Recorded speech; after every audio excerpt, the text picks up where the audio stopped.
If you've been searching for how to deal with anxiety, then this video is for you. Let's talk.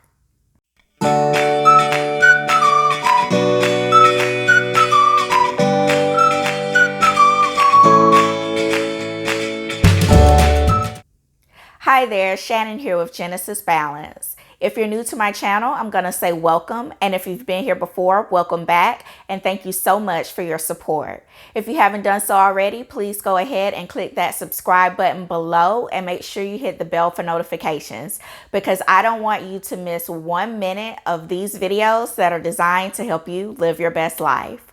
So if you've been searching for how to deal with anxiety, like I said, this video is for you. But if you haven't checked out my video on identifying triggers of anxiety, go ahead and pop over and watch that video first, because that really is going to be the first step in learning how to manage your anxiety. You have to know what is triggering you. But once you know what your triggers are, that's where step 2 comes in, which is what this video is all about. So step 2 in learning how to deal with anxiety is developing coping skills. And coping skills are really just anything that you can do that helps lessen the symptoms of the anxiety. And I'm going to go through a few of my favorites in this video.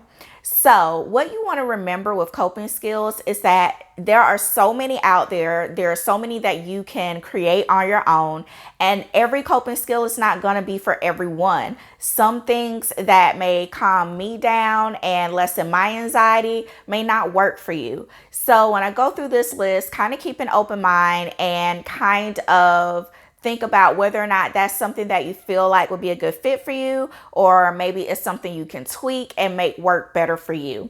So the first coping skill that I want to talk about is deep breathing. Now, I know this may sound a little bit cliche, but the reason why it is a cliche is that it works. So when you take deep breaths and you slow your breathing down, it actually lowers your heart rate, which can calm you down considerably. So my favorite technique for deep breathing is to breathe in and count to 4 while you're breathing in, to hold your breath in for 4 seconds, and to breathe out for 6 seconds as though you're blowing through a straw. Really tiny, controlled breathing. So if you practice that, do that for at least 5 minutes, that should help calm down your anxiety.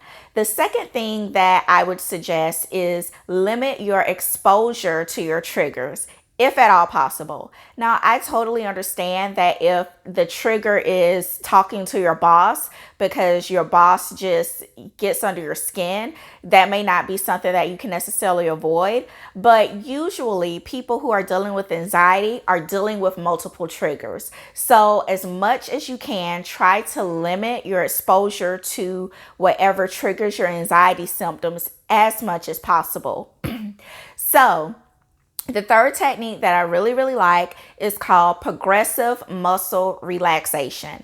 And what this means is it is the process by which you tighten your muscles, for instance, in my hands, and then you slowly release that tension.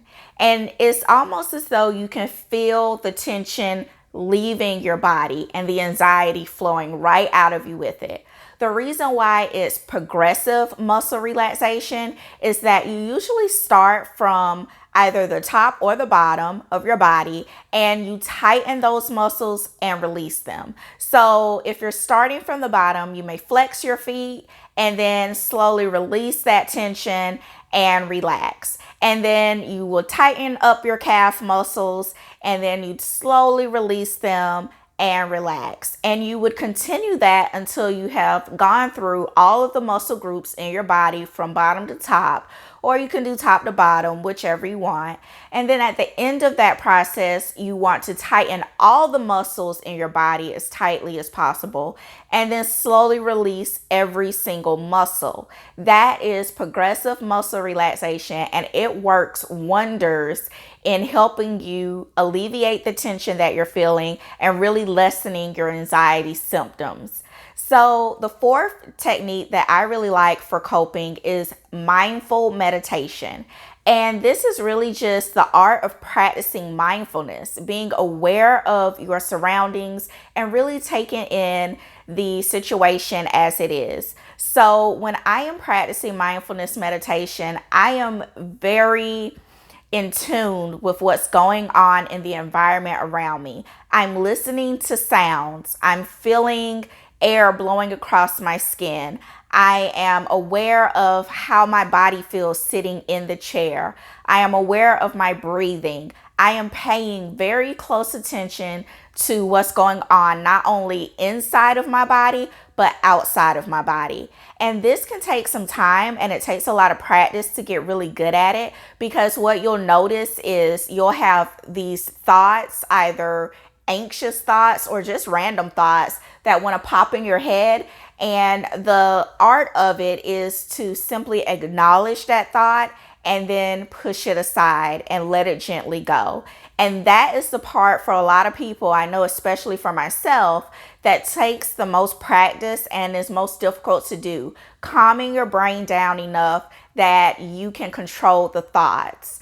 But being mindful, paying attention to your surroundings, and that's something that you can do even when you're not in a full-on meditative state, but just at all times of your life, really practicing being present in the moment and being mindful of what's going on around you. And then the last tip that I really, really like is imagery. So when you think of something sad, if you are envisioning something sad, then that tends to make you feel sad. And the same is the truth for feeling calm or relaxed. So what you do with imagery is you devise a safe space for your mind to go when you start to feel anxious. And you really go all in on being really specific with the details of that environment. So for me, for instance, maybe I'm thinking about the beach. I am laying in a hammock. I feel the sun on my skin. I hear the water crashing. Maybe there's a mist coming off the ocean. And that is the imagery that I invoke whenever I'm feeling under stress, whenever I'm feeling anxious, whenever I'm feeling triggered. So really getting as specific as you possibly can about those images and really using that as kind of your safe place to go to whenever you're feeling overwhelmed, whenever you're feeling stressed out. So those are my tips for using coping skills and finding a coping skill that works for you. Maybe all of these coping skills will work for you. Maybe you'll use them for different triggers at different times. I really hope that this information helps. So if you feel like this information did help you out, go ahead and let me know by clicking that thumbs up below. If you still haven't done so already, go ahead and hit that subscribe button and click the bell for notifications, because like I said before, it's my goal to make sure you don't miss a moment of these videos that are designed to help you live your best life.